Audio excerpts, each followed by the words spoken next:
Hi guys, welcome to White Sands, and wow, it is stunning. It is pretty gorgeous. Just walking through the dunes and everything here. So, hello, we are currently in El Paso and it's pretty warm. I have all like my winter stuff on, but it's actually like a good 10 degrees Fahrenheit or more warmer than San Antonio. We're currently on our way to White Sands and then Tucson, and I actually do have to say, you know, it's a cutish town. They have like a little bit of graffiti there in the background too. I actually just had pretty decent food here in El Paso, I think for the first time on my entire trip so far. And it was, ta-da, a hipster cafe. So it was like some salt and honey cafe or whatever in El Paso. I don't know how large this city is. It seems pretty small. I'm not sure there's a whole lot to do, but what I actually like, I'm not sure you can see that in the background, there's like, you can see the mountains and everything there. So that really reminds me, you know, just New Mexico, which we're really close, obviously. And probably maybe even the Tucson landscape or like the southern Arizona landscape. So yeah, those are just impressions driving through, spending the night here. Yeah, people are friendly, a lot of Mexicans for sure. I mean, we're right on the border. We also have a lot of other people here, so I don't know, it just seems like a really small town. I'm not sure there's a whole lot to do.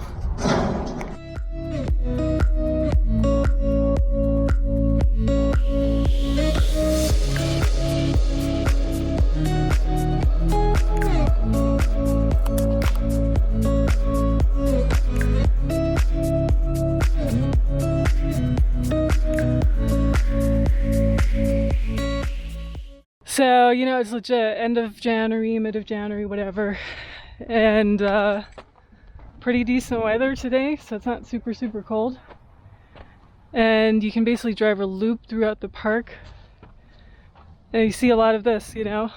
But you also see, I don't know if you can see that in the background, but you actually see some form of Sierra mountain range too when you go to certain sides of White Sand. And it's quite gorgeous. So I actually went to the visitor center first and watched like a 15-minute movie. But other than that, there's not really that too many exciting things there.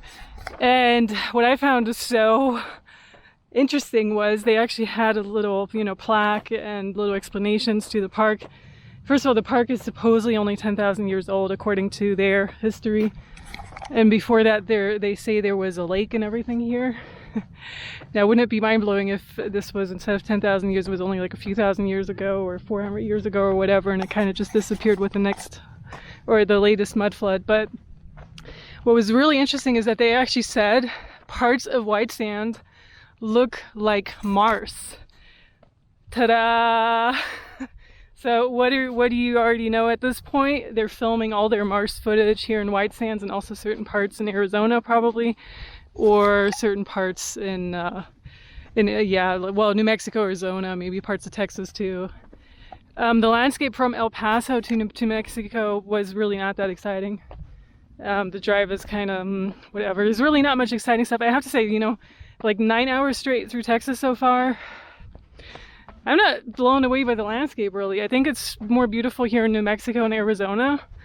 Parts of Texas seem a bit like New Mexico. So New Mexico just seems to be kind of have it all, in Arizona too. But yeah, gorgeous White Sands.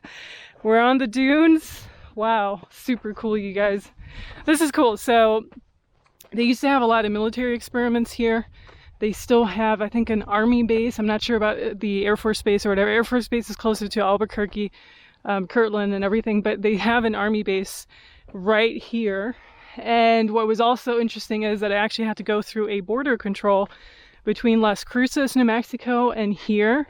And at first I didn't know what that was. I was like, why do I have to go through a border control? Like, we're pretty far from the border. I never had to do that in Texas, but it's strange. It was very strange. The guy was a bit rude too when I was asking him for directions to White Sands and everything. So I'm not super impressed by that. I mean, I don't know if they're military or military style. But it was quite rude, and yeah, I mean, other than that, we're here. Gorgeous scenery, really happy I made it out, even if it's just for an hour or two, because this is legit on the way to Tucson. It's a bit of a detour from Tucson, but this is gorgeous, you guys. This is really worth it. If you're in the area, I would definitely recommend you check it out just to see it. I mean, even though everything's a bit fabricated, and they say like the white sand right here actually comes from like gypsum, you know, it's actually a form of selenite. You can even purchase selenite in the visitor center and all. But, you know, since we're going to Tucson Gem Show, we're going to be able to get better prices there, I'm assuming. It's not really necessary. Like, selenite is not necessarily one of my most favorite crystals. It can be very cleansing, but yeah, but parts of it are supposed to be grinded down.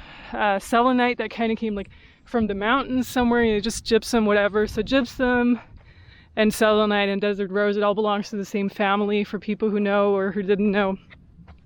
And so this is supposed to be a part of it. I'm not sure how true that is. It feels like white sand to me. I originally actually thought that this was artificial sand and they kind of just dumped it here. But according to the documentary, they didn't. So, yeah, I mean, you know, keep in mind, it's their history. It's not our history. So we don't know what's really true about it. But it was fascinating regardless.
Wow, I do have to say, you know, I just did like a mini video and everything on top of the hill too. This was the most fun I've had in a long time. Like, you know, obviously other national parks are gorgeous and beautiful and everything too.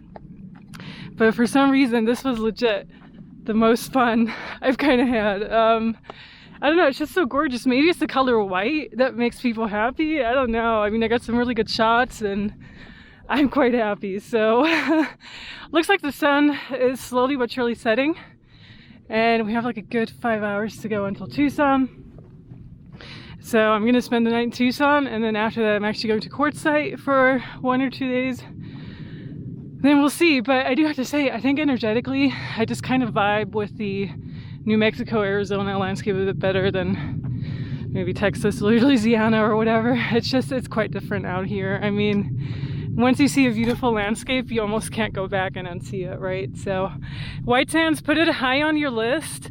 Super gorgeous. If you have an annual pass like I do, so I bought one back in June. I've been using it so many times. I've probably saved like 200, 300, 400 bucks because I went to so many national parks in between. It's $80 a year. It's so worth it. Otherwise, entrance per vehicle, not per person, but per vehicle. You can, I think it's up to 4 people in a vehicle. It's like $25, and then you can get an annual pass for $45. But yeah, it's really worth it if you get an annual national park pass overall, because you can go everywhere. And I went everywhere, you know, like Zion National Park and all of those things. But wow, you guys, I'm really, really impressed. I'm so happy I went. And yeah, it's really cool.